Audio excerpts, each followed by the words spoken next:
Now, after 17 years playing rugby, winning 77 caps for England, you'd think after hanging up his boots, James Haskell might be doing something a bit less physical. But no, he has signed up as a heavyweight in the mixed martial art event Bellator. So James is with us now. I did ask for a box to stand on. He's making everything on set look very small.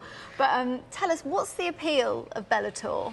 I think, look, I've always been really interested in the sport. While I was playing, I actually worked down at London Shoot Fighters, the gym that I'm going to train me for these fights. I always found there's a real synergy between wrestling and jiu-jitsu with rugby. I think, a lot of the work I did at Shoot Fighters helped me develop my tackling to the level it was. And I've always enjoyed it. And I think, look, people talk about sportsmen and rugby players, especially as being tough.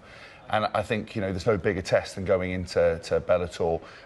You have to change everything about yourself in terms of your discipline, your training. I've gone from being, at the top of my sport for a period of time to the bottom of another one. And I want to physically test myself. And I think it's fun. There's a little bit of fear in there for me as well. And, Bellator is such a fantastic organisation that I'm really looking forward to when I finally get into the cage to testing myself. Well, you say that you want to test yourself, but your body must have been through quite a bit through rugby in itself. How does your family feel, your wife, Chloe, feel about you, worried about you getting hurt? I mean, my wife looked at me like she often looks at me. I'm a complete muppet. She kind of, had a few question marks. I think just because, she's been there for the last kind of 4 years where I kind of peaked with my time with England, for 3.5 years, and then kind of the last year with Northampton Saints, unfortunately not being able to play as I would want to. But my thing with professional rugby was that I would always keep playing that game until I could, if to the level I wanted to, and I couldn't do that. So when I transitioned out of it, I enjoyed my holiday. I was loving my DJing, going around and having kind of real time of life. But when Bellator kind of contacted me, I thought originally they wanted me to do some punditry work because I used to do a show on a rival channel. I won't mention their name here, and used to do it all the time. And I thought that's what they wanted. But when they offered me the opportunity to fight, I sort of laughed initially. And then I realised I was going to do all the training myself anyway in my spare time, so why not give it a go? And the people from London Shoot Fighters, who for me are kind of the best MMA gym in the UK, I spoke to them, and they're pretty serious operators, and said, what do you think about this? And they were like, look, I think it'd be amazing. I think you'll be the perfect person to go and give it a try. And we've already started, so I'm already fully underway. So when are we going to see you in the cage then? To be honest with you, whenever my coaches think I'm right and ready, I think it's a long, progressive process to get ready. It's a multidiscipline sport.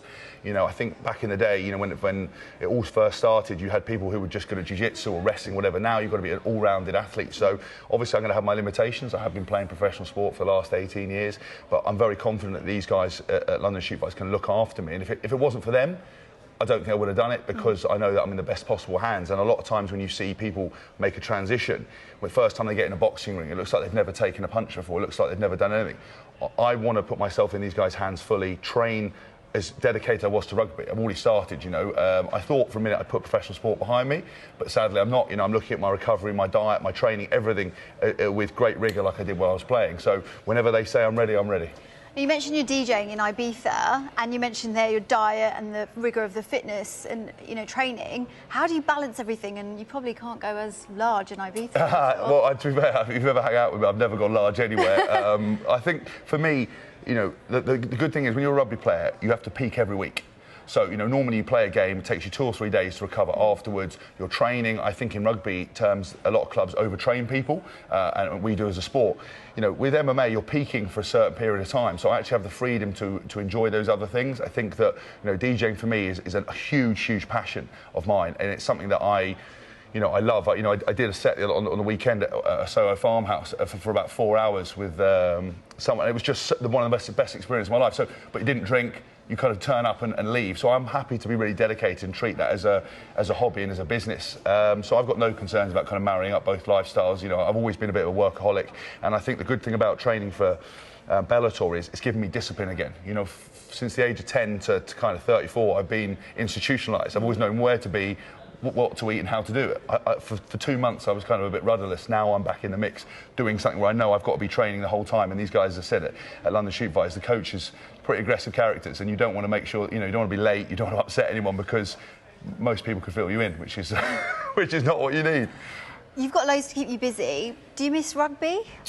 Do you know what? I had a really interesting experience last week. I got invited into the England training camp to take the guys through a weight session pre their kind of normal training. And one of the things that really affected me since retirement was every time I saw something about rugby, about the England team or about my teammates at Northampton Saints or speak to people, I'd get a little bit melancholy, I'd be a bit down because I'm like, I want to do this.